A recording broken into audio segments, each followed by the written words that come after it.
another video. Today I'm going to be showing you how to make a terrarium from scratch using just a container and a cap. This is just from scratch, nothing big, just a container and cap. We'll be using animals from outside because if you don't live in a forest area, it'll be a little harder for you, but let's get straight to the video. Alright, so first you're going to want to get some healthy soil, kind of well-drained soil. It's pretty good. If you don't already have some, just get some soil from the yard. This is the best soil. Just get some healthy, nice soil for your terrarium. It'll last a while. What is good is finding some moss like that. That'll help as well. Just as long as it's nice, healthy soil.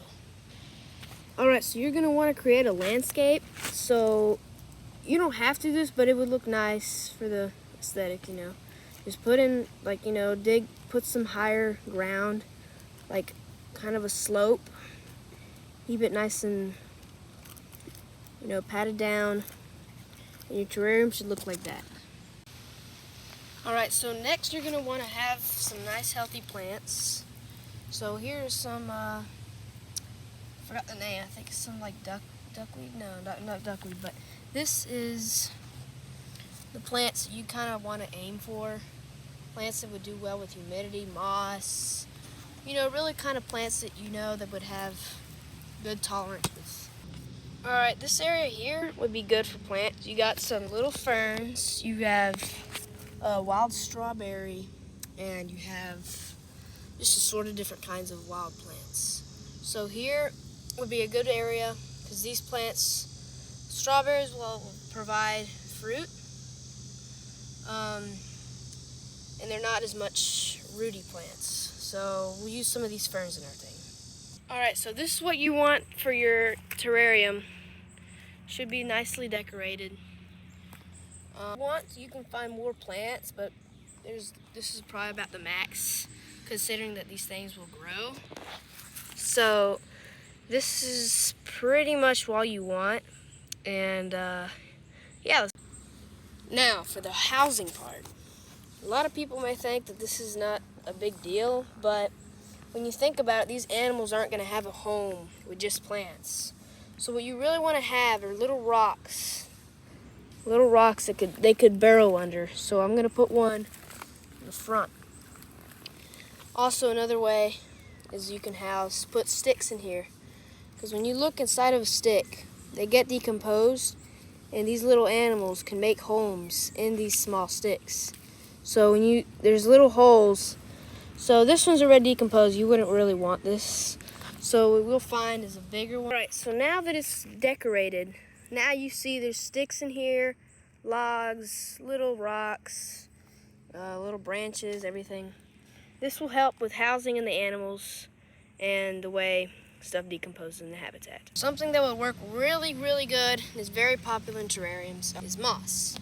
So moss really helps with really everything. Moss helps purify the soil, a bunch of other things. Provide houses for animals as well, and it grows to look very pretty in your terrarium. Alright, so this here is a big problem. One of these is an Asian jumping worm, and one of these is a normal earthworm. These Asian jumping worms are very, very invasive species. They degrade the soil. You can tell why they're called the Asian jumping worm, because they jump a lot. But they're a very invasive species. If you find one, just kill it or something. Me personally, I just give it to my turtles, but these things are very bad for you'll know because they're more of a thick, and the band here, you can see the band here on the top here is different than the other one. This is a normal earthworm. This is a jumping worm. Jumping worms, when you catch them, they'll jump a lot, and they seem longer, they're bigger, and they're more harmful species. So you want to aim to have regular earthworms, healthy, good for environment. Asian jumping worms, a big no-no. Alright, so now that you got your terrarium, you're just going to want to spray it down. Mist it a little bit. Mist it. Then you're going to close the cap. and boom, you got yourself a terrarium. So what I would recommend is placing it in a well-lit spot inside your room. An area next to a window or something.